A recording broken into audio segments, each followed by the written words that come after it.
तिन्ही पोरांच्या नावावर सुनांच्या नावावर प्रॉपर्टी झाल्या. 2 महिने झाले आणि म्हाताऱ्याच्या घरात गडबड झाली.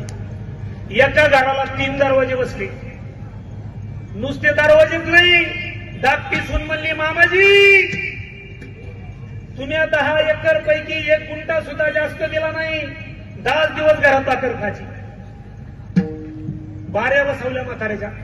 आपल्याकडे का पाटपाण्याच्या राहत्यात, 4 दिवस तो 4 दिवस तो 4 दिवस तो, तसं भाकरीची बारी. 10 दिवस थोरल्या का 10 दिवस, मदारल्या का 10 दिवस दाखत्यात. 1 महिना तिघांकडं.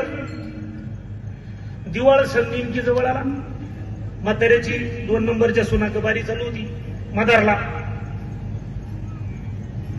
मदारली सून म्हणली, मामाजी मी 4 दिवस कोल्हापूरला जाऊन येते, भावाला वावळून करत येते, तोपर्यंत तुम्ही ऍडजस्टमेंट करा.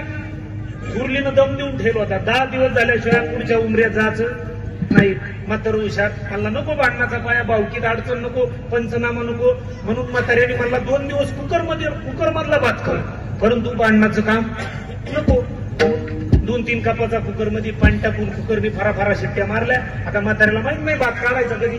म्हाताऱ्याला वाटलं शिट्ट्या मारल्या म्हणजे भात शिजला. म्हाताऱ्याने कुकर खाली घेतला, जाम भूक लागेल होती. हवा न सोडता म्हाताऱ्याने गतक्यात कुकरचं झाकण बाजूला खाली, अख्खा भात वरती पात्र्याला म्हाताऱ्याच्या तोंडावर. म्हातारा मिशान सहित भाजला. म्हणलं हे काही खरं नाही. बरं पैसे लावणार नाही, करायचं काय? भाकर येत नाही. 2-3 दिवस म्हाताऱ्याने कसे बसे काढले. म्हातारा फार 3 दिवसात अगरबत्ती सारखा झाला. भातही खाता येईना, कुणी भाकर देना. बरोबर उबंकी जावं तर पंचनामा होतो, करायचं काय? म्हातारा 3ऱ्या दिवशी गावात आला. म्हाताऱ्याचा बालपणीचा मित्र भेटला. म्हणला, भाऊराव अरे 3 दिवसात काय तुझी अवस्था? म्हणला आपलेच दात आपलेच होत सांगतो. म्हणला जातली 1.25 लाखाची. म्हणला पण म्हातारा हुशार. तो म्हणला 30 एकर जमिनीचा मालक आहे, इमानदारीनं पोरांच्या नावावर स्थावर मालमत्ता करून दिली. सुनांची जिरवायची आणि पोरांची सुद्धा जिरवायची. तो म्हणला तू जिरवणार का? सत्वाकडे तर काही पैसाच नाही. म्हणला तू म्हणला मला 100 उसने दे. म्हणला 200 घे. म्हाताऱ्याने 100 उसने मित्राकडून घेतले आणि येताना म्हातारा कुंभाराच्या गल्ली मारला. म्हातारा का सौदा बुद्धीनं हुशार. कुंभार दादाला म्हणला, ए कुंभार दादा ही 100ची नोट घे, 5 रुपयाचं गाडगं दे आणि 95 रुपयाचे ठोकळे दे. 5चं गाडगं आणि रुपयाचे ठोकळे उपरीच्या मधल्या खिशात घातले. म्हातारं दिली. आणि त्या दिवशी नेमकी कोल्हापूरहून म्हाताऱ्याची मदारली सून भावाला वावळून दिवाळी आवडून घरी आली. पिठलं बेसन भाकरीत म्हाताऱ्याचा कार्यक्रम झाला.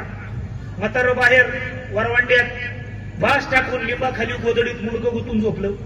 रातचे 1:30 वाजले. म्हाताऱ्याला झोपलं. 30 एकर जमिनीचा मालक हरामीने उपाशी मारला. काय पाप केलं त्या बापाने? म्हणला यांची जिरवायची. रातचा 1:30ला म्हातारा उठला. थोरल्याच्या दारापुढे गेला, खाली गाडगं घेतलं आणि मुठभर चिल्लर हातात घेतली. मोजायला सुरुवात केली. रातच्या 1:30ला खळांग खळांग खळांग खळांग तांबडं फुटस्तवर 42,000 मोजले. म्हाताऱ्याकडे पैसे किती होते? फक्त 95. दुसऱ्या दिवशी परत तोच रट्टा. खळांग खळांग खळांग खळांग 72,000 मोजले. तिसऱ्या दिवशी खळांग खळांग 92,000 मोजले 3 दिवस. आणि 4थ्या दिवशी ग्रामपंचायतच्या नळाला पाणी आलं. थोरली सण 5 वाजता पाणी भरायला उठली. उठा उठा उठा उठा उठा उठा पाणी आलं. तिन्ही जावं नळावर पाणी भरायला आलं. धाकटी म्हणती, बाया 3 दिवस झाले झोपायची ना.